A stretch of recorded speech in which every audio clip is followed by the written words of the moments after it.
Good morning students. Today's topic is sort and filter data. जैसा कि हम सभी जानते हैं कि डाटाबेस में सारी की सारी इंफॉर्मेशंस फॉर्म के थ्रू सारे के सारे इंफॉर्मेशंस टेबुलर फॉर्म में इंसर्ट करके रखे जाते हैं।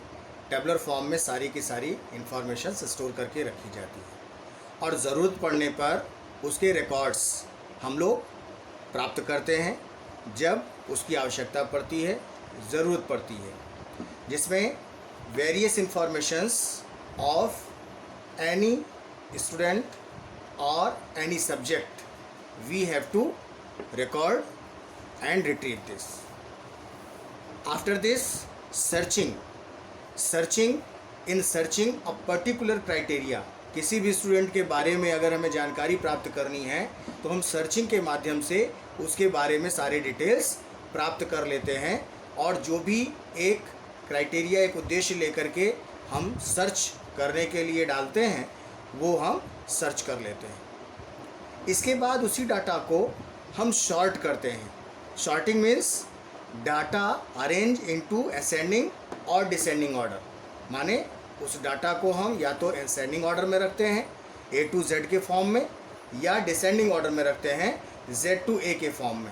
इसका मतलब होता है कि जो भी फील्ड हम शॉर्टिंग करने के लिए यूज़ करते हैं उसमें हमें ध्यान रखना होता है या तो वो अल्फ़ाबेटिकल फॉर्म में होगी या फिर उद्देश्य अगर बदलेंगे तो न्यूमरल्स के फॉर्म में हो सकती है, जिसमें हम नंबर्स असेंडिंग या डिसेंडिंग ऑर्डर में लगाते हैं. जैसा कि हम सभी लोग जानते हैं जब रिज़ल्ट प्रोसेसिंग होती है तो उस समय स्टूडेंट्स के नेम अल्फ़ाबेटिकल फॉर्म में होते हैं और उनका जो डाटा होता है, जो उनके मार्क्स वगैरह होते हैं, टोटल होता है, वो न्यूमरल्स में होते हैं.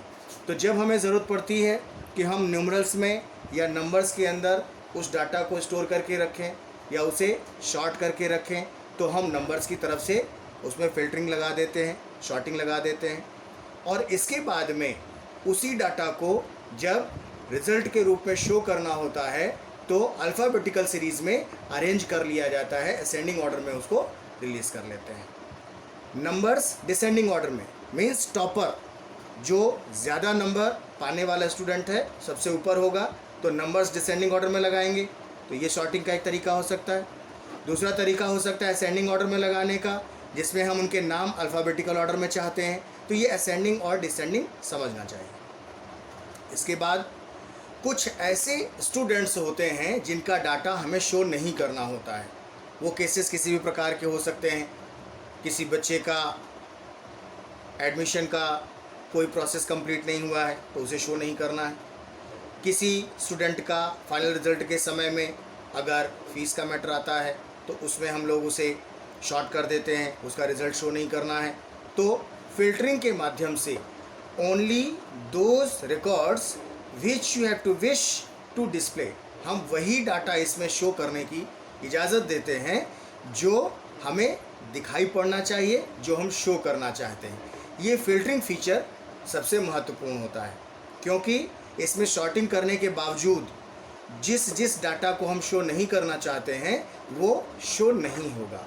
तो इस प्रकार से इस टॉपिक में हम लोग शॉर्ट एंड फिल्टर डाटा को किस प्रकार से डाटाबेस के अंदर हम लोग इंफॉर्मेशन से एकत्र करते हैं, एकत्र करने के बाद रिकॉर्ड्स के हिसाब से उनकी इंफॉर्मेशंस कैसे निकालते हैं, कैसे उन्हें हम सर्च करते हैं एक पर्टिकुलर क्राइटेरिया में और कैसे उसे शॉर्ट करते हैं असेंडिंग या डिसेंडिंग ऑर्डर में, जैसा कि आपको एग्ज़ामिनेशन रिकॉर्ड के बारे में बताया गया.